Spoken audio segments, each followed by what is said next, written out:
Hello students, I am here Anuj Kumar Sharma, biology lecturer in front of you with the topic light reflection and refraction.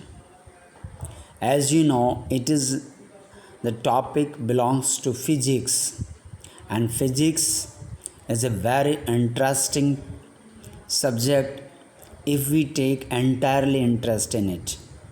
So we will try to understand each and every words which is shared by me, and I will try in both of language Hindi and English so that you can understand very well the terminology of physics, especially if we know the terminology of any subject, then it is very easy to understand what matter is saying regarding any topic. Suppose that if we don't know the reflection, then how we can say or understand that what is light reflection? And before reflection, we should know about light. So we will start all the terminology and chapters notes. So listen carefully. At first, we are discussing about light. Light is a form of energy which gives us the power of vision. Light एक energy का form है जिसकी वजह से हमें दिखाई देता है. It means it is a type of energy by which or through which we can see any objects. In this chapter, we will know all the phenomena related reflection and refraction. So we will study this chapter in two steps, part 1 and part 2. Okay, what is the ray of light? It is a line in the direction of movement of light. ये वो line है जिसमें light जिस दिशा में movement करती है.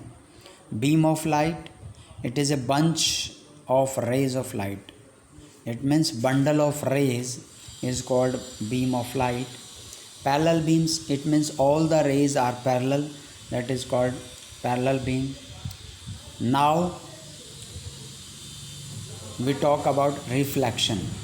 When the light is allowed to fall on highly polished surface such as mirror, most of the light get reflected.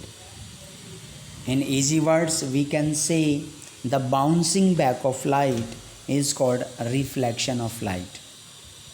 If we talk in Hindi, then यदि हम किसी भी चिकनी सतह पर लाइट को गिराते हैं तो उसका अधिकांश भाग परावर्तित हो जाता है, उसे हम रिफ्लेक्शन कहते हैं.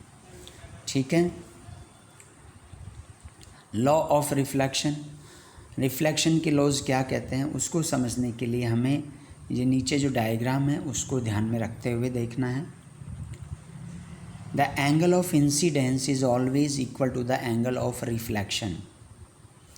जो इंसिडेंट रेज, जो लाइट की किरण आ रही है उसे कहते हैं, और टकराने के बाद पॉलिश सरफेस से जो बैक हो रही है, बाउंसिंग हो रही है, उसे हम रिफ्लेक्टेड रेज कहते हैं. और ये दोनों ही नॉर्मल से जो एंगल बनाती हैं उनमें एक एंगल इंसिडेंस और दूसरा रिफ्लेक्टेड रेज और नॉर्मल के बीच एंगल आर रिफ्लेक्टेड एंगल्स होता है. तो angle of incident and angle of reflection are equal. Second, ये तीनों ही incident rays, reflected rays and normal, तीनों ही रिफ्लेक्टिंग सरफेस के किसी एक पॉइंट पर सेम प्लेन पर मैच होती हैं. उसे हम रिफ्लेक्शन का सेकंड लॉ कहते हैं. The incident rays, reflected ray and normal to the reflecting surface at the point of incidence lies in the same plane. Okay guys, now we will discuss image found by the plane mirror. Plane mirror में जो images बनती है उनके बारे में जानेंगे. यहाँ देखिए ए भी एक ऑब्जेक्ट है, बीच में प्लेन मिरर है और इसका A dash B dash image बन रहा है। इसको लेकर के जो फैक्ट हैं उनको हम जानेंगे। Real image and virtual image क्या होती है। Virtual image is also called imaginary image and it always erect and image that don't form on screen, that can't be obtained on screen, we can also say, जिसे हम screen पर प्राप्त नहीं कर सकते उसे हम वर्चुअल कहते हैं और ये हमेशा सीधी होती हैं। हम बात करेंगे real image. Real image can be recorded on screen. Real image को हम स्क्रीन पर रिकॉर्डेड कर सकते हैं, उसे स्क्रीन पर लिया जा सकता है और ये हमेशा इन्वर्टेड होती हैं, उल्टी होती हैं। लैटरली इन्वर्टेड, अगर किसी इमेज का प्लेन मिरर में बनने पर लेफ़्ट साइड ऑब्जेक्ट का राइट साइड हो और ऑब्जेक्ट का जो राइट है वो लेफ़्ट सीन हो रहा है इमेज में, उस कंडीशन को हम लैटरली इन्वर्टेड कहते हैं और ऐसा प्लेन मिरर में ही होता है। It means the left side of object appear on right side of image is called laterally inverted. The size of image, size of image will be equal to that of object. जितना size का object है उतनी ही size की image बनती है plane mirror में। Fourth, the image formed is as far behind the mirror as the object in front of it। Image जो बनती है मिरर के पीछे की ओर, अंदर की ओर, वो उतनी दूर होती है जितना दूर सामने की ओर मिरर के ऑब्जेक्ट रखा होता है। इससे हम ये समझ रहे हैं कि अगर ऑब्जेक्ट प्लेन मिरर के सामने 2 मीटर की दूरी पर है तो इमेज भी प्लेन मिरर से अंदर की ओर 2 मीटर बनेगी और टोटल डिस्टेंस अगर हम बात करें between object and image then it will be 2 + 2 = 4 metre. Okay students, it will be very helpful to you regarding in mathematicals calculation in numerical portion. Reflection of light by spherical mirror. Reflection by light by spherical mirror, at first we will know what is the spherical mirror. Mirror which reflecting surface are curved inward or outward are called spherical mirror. ऐसा mirror जिसकी curved surface अंदर की या बाहर की है और वो रिफ्लेक्टिंग सरफेस का काम करती है, या यूं कहें in other words we can say if reflecting surface are curved inward और and outward is called spherical mirror. For example, spoon have curved surface of shining spoon can be considered as curved mirror. With the help of diagram we will revise it. Reflecting surface is inward in first diagram, that is called concave mirror, and this is also called converging mirror। ये सारी जो raise of light है उनको एक जगह पर इकट्ठा करने का काम करता है कॉनकेव मिरर, इसलिए इसे कन्वर्जिंग मिरर कहते हैं। While in second image reflecting side is curved but it is outwards, ये लेकिन ये बाहर की ओर है, so that is called convex और diverging mirror. If it is curved inward, act as a concave mirror, and if it is curved outward, act as a convex mirror. So these are the basic facts about the plane mirror and spherical mirror. Few basic terms related to spherical mirror. Principal axis, radius of curvature, focal length, you are watching in this diagram. The center of curvature C is denoted by the center of a spherical mirror, and principal axis which is pass throughout its center, and radius of curvature between the point C to point P, pole, and focal length is the length between the focus point and pole. So this is the concave mirror and that is the convex mirror.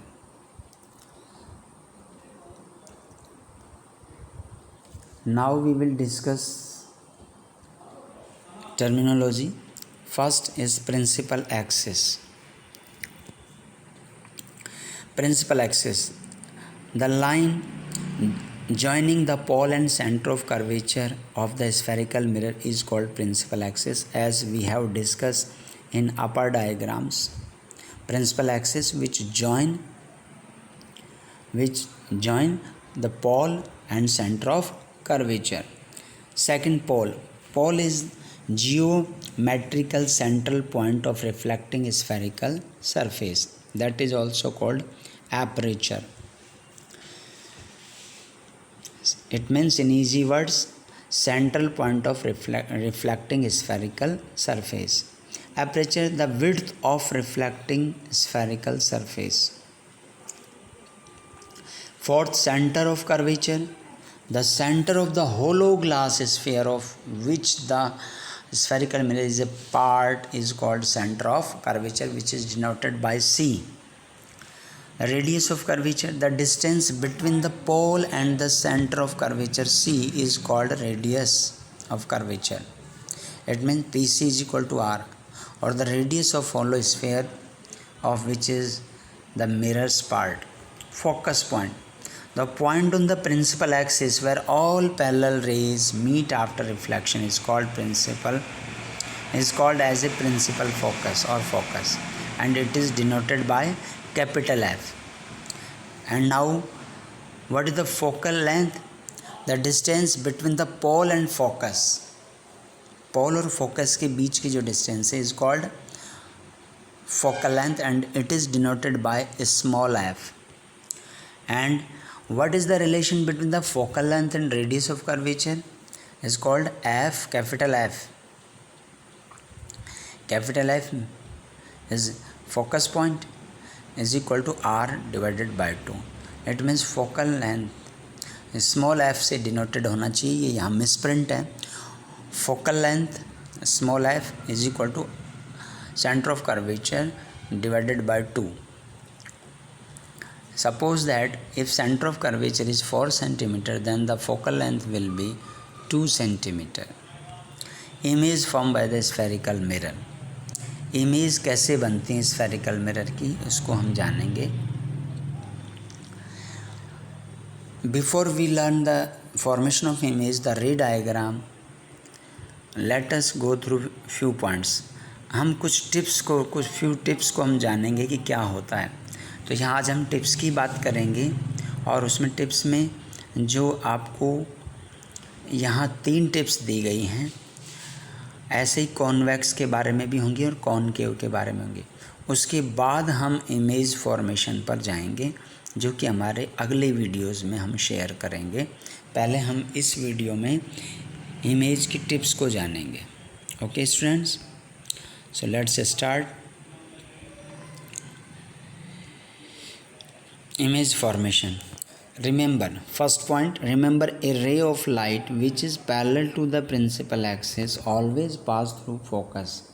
जो light parallel आती है principal axis के, जो कि आप first diagram में देख रहे हैं, वो हमेशा स्फेरिकल रिफ्लेक्टिंग सरफेस से रिफ्लेक्ट होने के बाद फोकस से निकलती है, मीट एट फोकस और वाइस वर्सा.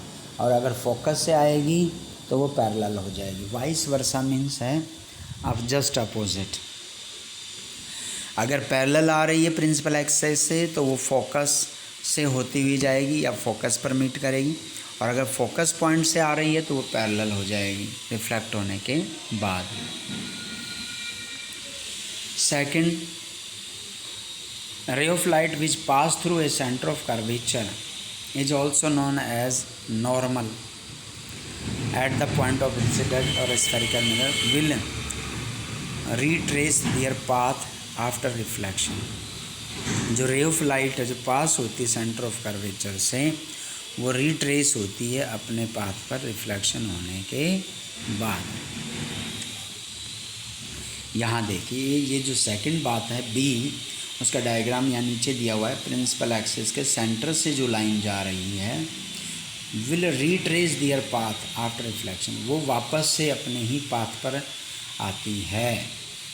जिस दिशा में जाती है सी से होती हुई रिफ्लेक्टिंग सरफेस के बाद टकराने से वो उसी दिशा में वापस आती है। ये यहाँ पे कॉनकेव और कॉन्वेक्स मिरर में आप देख सकते हैं। अब हम थर्ड टॉपिक पे बात करेंगे, ray of light falling on pole. अगर कोई रे ऑफ लाइट फॉल करती है पोल के ऊपर, get reflected at the same angle on the other side of principal axis, तो जिस एंगल से प्रिंसिपल एक्सिस से होती हुई वो आती है, पोल से टकराने के बाद वो प्रिंसिपल एक्सिस के दूसरी साइड उतने ही एंगल बनाती हुई परावर्तित हो जाती है, जहां हम कह सकते हैं angle of incident is equal to angle of reflected.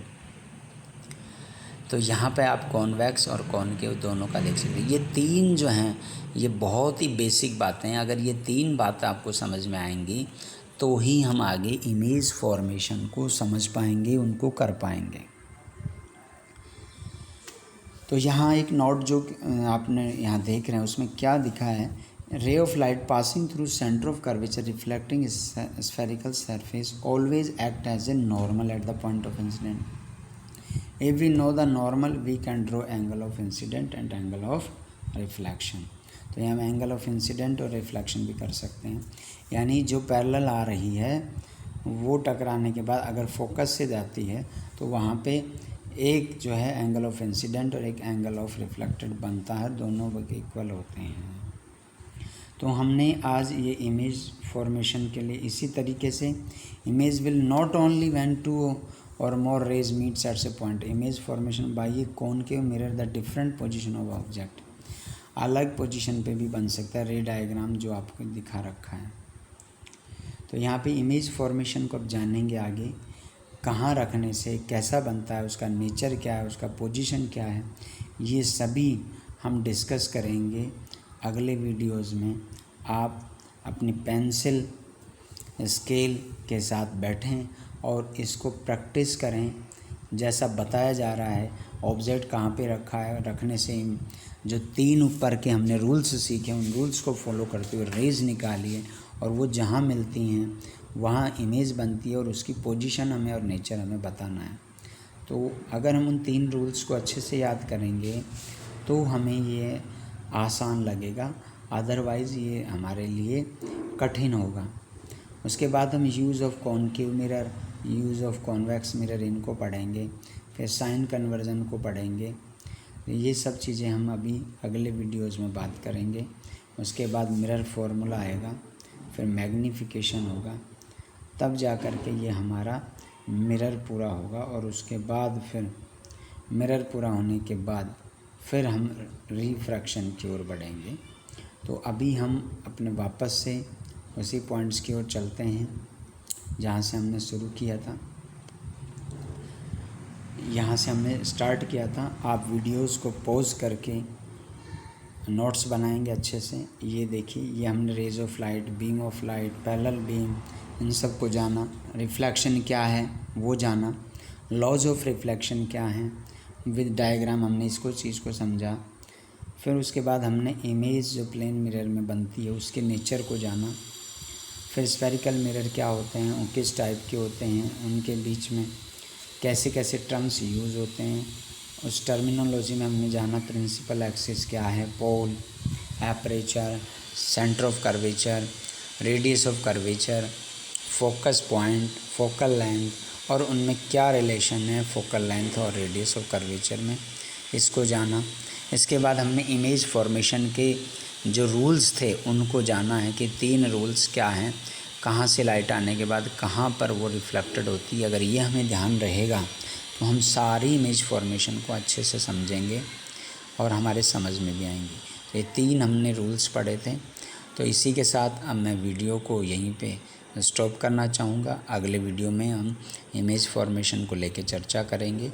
जय हिंद, जय भारत। घर पे रहिए, सुरक्षित रहिए और बहुत जल्द स्कूल खुलने का संदेश आप तक पहुँचेगा, ऐसी मेरी शुभकामना है।